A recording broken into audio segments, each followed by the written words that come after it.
Hello friends, मेरा नाम है एसएम सिसोदिया। आप देख रहे हैं मेरा चैनल। अस्सलाम वालेकुम दोस्तों। आज हम बात करने वाले हैं ड्रामा सीरियल खुद सर की 5वीं किस्त और 6ठी किस्त के टीज़र के बारे में। एक एक करके सारी स्टोरीज कवर करेंगे, लेकिन सबसे पहले जो स्टोरी कवर करेंगे वो है हमारे मामू जान की स्टोरी। मामू जान के साथ वही मसला है कि इतने सारे रिश्तों की भरमार है, लेकिन शादी इन्होंने ख़ानदान में ही करवानी है। 2 बंदे मतलब के हाथ से निकल गए तो अब तीसरे के ऊपर निगाहें गाड़ दी है। छोटी बहन के बेटे के पीछे पड़ गए हैं। उनको जैसे मतलब कि अपनी बेटी से टकराते हुए देखा तो मामू जान ने सोचा कि ये इसमें क्या बुराई है, ये भी तो इतना लायक फायक कमाता हुआ बच्चा है हमारा, और सबसे बड़ी बात के ख़ानदान का है। तो मामू जान मतलब कि वही बात के कहते हैं ना कि सौतेली माँ की तरह एक कोने में जाके बैठ गए हैं, और मतलब कि हमारी दोनों बहनें उनको मनाने की कोशिश कर रही है। छोटी बहन आई मनाने के लिए तो मामू जान ने मतलब कि कान में बात डाल दी कि तुम अपने बेटे की शादी इस तरह से कराओगी क्या, तुम तो मतलब कि ख़ानदान की ही बेटी लाओगी ना। और ख़ानदान में तो अब 2 ही बेटी बची है, एक जो है वो बड़ी बहन की और दूसरे बड़े भाई की। अब देखना है कि किसकी लेकर आती है। मुझे काफ़ी ज़्यादा मज़ा आया। वैसे मामू जान का रोल काफ़ी एंटरटेनिंग है, जिस तरह से वो टोन मारते हैं, जिस तरह से वो अपनी बेटी की शादी ख़ानदान में करवाने के लिए मरे जा रहे हैं ना, मज़ा आ रहा है। इसके अलावा वही बात है कि हमारी सोनिया भी दानियाल को देखकर मतलब कि मुस्कुर दांत दिखा रही है, लेकिन हम जानते हैं कि ये बस ऐसे ही है, ये कोई मतलब कि सुरसुरी सी बातचीत है, इसमें कुछ भी मतलब कि मोहब्बत वाला है ही नहीं। सोनिया जो है वो किसी और से मोहब्बत कर रही है और दानियाल जो है वो किसी और से, ये हम सभी जानते हैं। लेकिन आई डोंट नो कि इनके साथ क्या होने वाला है, क्या प्लान्स हैं इनके साथ हमारे डायरेक्टर्स और राइटर्स के। आगे बढ़ जाते हैं, दूसरी स्टोरी की बात करते हैं, जो कि है हमारी प्यारी सी हमारी हीरोइन की स्टोरी। तो हीरोइन की स्टोरी में क्या हुआ, वही हुआ कि मामू जान की बेबी आई और उसने मतलब के कान भरने की कोशिश की, लेकिन हमारी प्यारी सी हीरोइन ने प्यारा सा जवाब देकर उनकी इज़्ज़त को 2 टके का कर दिया। बस यही स्टोरी थी इनकी। तीसरी स्टोरी की बात करते हैं हमारे दानियाल की स्टोरी। दानियाल मतलब के ढारस बंधा रहा है अपनी मोहब्बत की, और मोहब्बत भी मतलब के उसके साथ अच्छे बातें कर रही है, अच्छे वादे कर रही है। यहाँ पर एक तरफ जो है वलीमे की रस्म हो रही थी बड़े भाई की, लेकिन दानियाल ने कहा पहाड़ में गया वलीमा, तुम्हारी माँ ज़्यादा इम्पोर्टेंट है, वो बीमार है, और वो मतलब कि वहाँ पर चला गया, जो कि काफ़ी अच्छा लगा देखते हुए।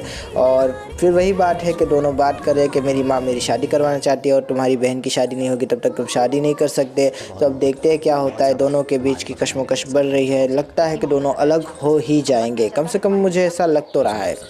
खैर ये स्टोरी भी काफ़ी इंटरेस्टिंग है। वैसे अब आगे बढ़ जाते हैं, चौथी स्टोरी की बात करते हैं, जो है हमारे भाइयों की स्टोरी।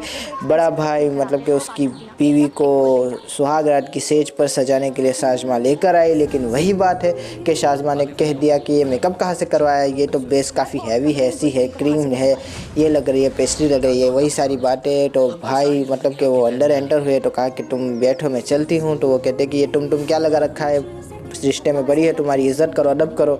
और फिर मतलब कि उसे जाने को कहते हैं, वो चली जाती है। और बात वही है कि शाज़मा कहाँ है, इस तरह के लहजे की आदी है। उसने तो मतलब कि फ़ोन कर दिया और बड़ी बड़ी खोटी खरी सुना दी हमारे हीरो को। हीरो बेचारा टेंशन में कि भाई को उससे क्या मसला है। इसके बाद वही बात हो रही है कि भाई बेचारा माँ को समझा रहा है कि यार ये ठीक नहीं है, अभी भी वक्त है, समझ जाए, लेकिन समझने के लिए तैयार ही नहीं है हमारा हीरो। हीरो कह रहा है कि आपको क्या मसला है, तो भाई कह रहा है कि खुदसर है, बदतमीज़ है, बेवकूफ़ है, बदलिहाज है, ये है वो है। और बस दोनों भाइयों के बीच में मतलब कि झगड़ा तगड़ा हो गया। दोनों ही टेबल से उठकर चले गए।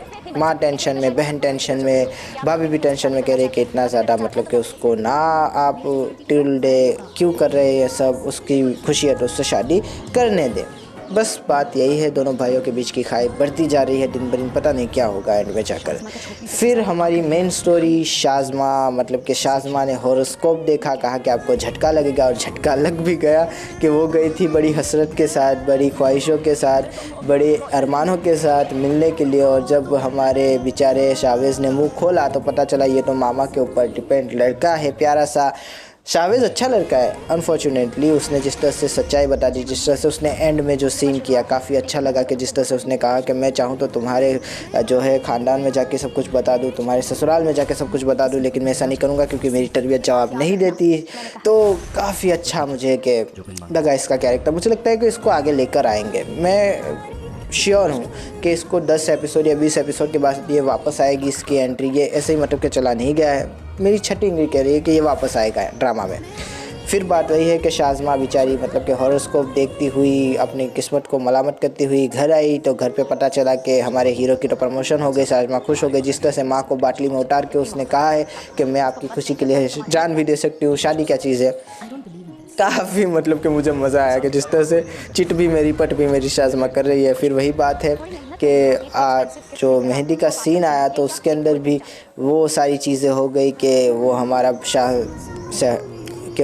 शाहवेज़ आया और उसने मतलब कि शाज़मा से बात करने की कोशिश की। माँ ने उसको टरकाने की कोशिश की, लेकिन शाज़मा ने कहा कि मुझे भी तुमसे बात करनी है, और फिर दोनों ने बाहर जाकर बातें की। माँ बेचारी पहरेदार की तरह पहरा दे रही है, और इस बीच एक अच्छी सी चीज़ हुई कि अब्बा जान आए और कहा कि दानियल कहाँ है, तो माँ कह रही है कि मैं खुद उसे ढूंढ रही हूँ, आप ढूंढे जाके। और अब्बा जान बेचारे मतलब कि जिस टेस्ट में आए थे उसी टेस्ट में वापस चले गए कि मैं खुद ही ढूंढता हूँ। तो वो मज़ा आया। उसके बाद मतलब कि वही बात है कि मेरी तरबियत इस बात का जो है क्या बोलती है, इजाज़त नहीं देती, तो इसलिए मैं नहीं करूँगा। लेकिन वही बात है कि तुम बड़ी खुद सर और काफ़ी ही बदलिहाज और काफ़ी ही जो है मतलब परस्त लड़की हो, कहकर चला जाता है हमारा शाहवेज़। और मुझे क्यों पता नहीं क्यों ऐसा लग रहा है कि वापस आएगा। शाज़मा कहा इतनी सी मतलब कि बेइज्जती से इसका पेट भरने वाला है, ये तो बड़ी ही मतलब कि मुँह फट इंसान है। वही बात है, अब मज़ा आने वाला है। क्योंकि अब शादी हो चुकी है हमारी शाज़मा की हमारे हीरो के साथ, दोनों की ही मतलब कि फ़र्स्ट टूर जाने वाला है। और हमारे बेचारे जो हीरो है उसने कहा कि हम पाकिस्तान टूर पे चलेंगे, लेकिन शाज़मा कहते मैं वर्ल्ड टूर पे जाऊंगी, नहीं तो कहीं नहीं जाऊंगी। वाह। और वही बात है कि अब डिफरेंसेस बनने वाले हैं। अब भाई पहले जो ख़राब लग रहा था उसकी बातें अब याद आएगी हमारे हीरो को, और कहेगा कि ये मैंने क्या कर दिया, ये क्या किया मैंने। और शाज़मा के साथ भी मतलब कि यही चीज़ हो रही है कि ज्योतिष घर पर आया, उसने कहा कि आपको हाथ देखकर जो है आपको जो है हाथ देखकर भाग्य देखना आता है, तो फिर मुझे जो है मतलब कि बताए मेरा भाग्य क्या है। तो हमारी शाज़मा को बताया गया कि तुम्हें विदेशी लड़के से शादी करनी चाहिए थी। तो शाज़मा बेचारी टेंशन में हो गई कि यार ये मैंने क्या किया, मैंने विदेशी लड़के से शादी करनी थी और देशी से कर ली, कोई गलती तो नहीं कर दी मैंने। तो बेचारी शाज़मा भी टेंशन में है, दूसरी तरफ भाभी और भाई भी टेंशन में है कि यार ये लड़की है कि क्या है, कितनी खुदसर है, किस तरह से बदलिहाजी करती है, मुँहज़बानी करती है। और काफ़ी मज़ेदार चीज़ें आने वाले एपिसोड में लगता है कि होने वाली है। शाज़मा का जो कैरेक्टर है वो काफ़ी ज़्यादा मतलब कि अंधविश्वासू दिखाया गया है, काफ़ी ज़्यादा अंधविश्वास में पड़ी हुई है। कार्ड देख के अपने नसीब को तय करने वाली लड़की कब तक चलेगी, कहाँ तक चलेगी, किस तरह से अपनी ज़िंदगी को बर्बाद करेगी, ये दिखाया गया है ड्रामा में, जो कि देखने में ज़ाहिर सी बात है मज़ा आएगा। बच्चे खेल रहे हैं बार बार, मतलब कि वीडियो में उनकी आवाज़ आ रही है। कोई बात नहीं, हम फ़ोन कट कर देते हैं, वीडियो कट कर देते हैं। आशा करता हूँ आपको ये वीडियो पसंद आएगा। अगर पसंद आए तो लाइक कीजिए, शेयर कीजिए, सब्सक्राइब कीजिए दोस्तों। ज़्यादा पसंद आए तो कमेंट भी कीजिए। Thank you. खुदा हाफिज़, अपना ध्यान रखिएगा। Thank you. जलाकर राख ना करते।